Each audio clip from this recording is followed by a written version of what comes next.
Hello people, ఎలా ఉన్నారు అందరూ? అసలు వంకాయని కింగ్ ఆఫ్ వెజిటేబుల్ అని ఎందుకు అంటారండి? దానికి ఎవరిచ్చారు ఆ బిరుదు? మీకు ఎవరికైనా తెలిస్తే కామెంట్ చేసేయండి. ఇంకా నా స్టైల్లో గుత్తి వంకాయ కర్రీ మేకింగ్ చూసేద్దాం, చేయండి. మొదటగా స్టవ్ మీద ఒక బాండీ పెట్టుకొని పల్లి, కాజు, హాఫ్ స్పూన్ నువ్వులు, మసాలా సామాన్లు అండ్ ఎండు కొబ్బరి వేసి డ్రైగా ఫ్రై చేసి పక్కన పెట్టుకోండి. అది చల్లగా అయిన తర్వాత ఒక మిక్సీ గిన్నె తీసుకొని ఇది అంతా అందులో వేసుకొని బరగ్గా గ్రైండ్ చేసుకోండి.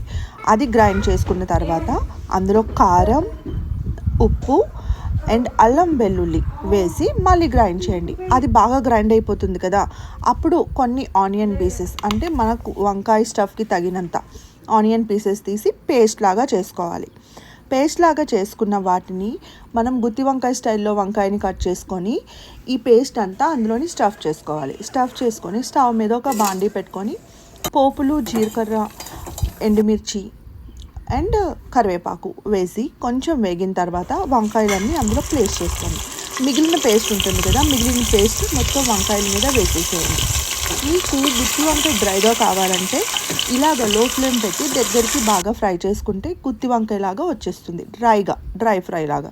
లేదు గ్రేవీ స్టైల్లో కావాలి అనుకుంటే ఒక లెమన్ సైజ్ అంతా చింతపండు నానబెట్టుకొని ఆ వాటర్ తీసి చిక్కగా అందులో వేసుకుంటే మన బగారా రైస్తో చేసుకుంటాం కదా గుత్తి వంకాయ, అలా వస్తుంది. మీ చాయిస్ని బట్టి మీరు చేసుకోవచ్చు. నా స్టైల్ గుత్తి వంకాయ అయితే ఇది. మీరు కూడా ఎప్పుడైనా ఇలా ట్రై చేయండి. Thank you for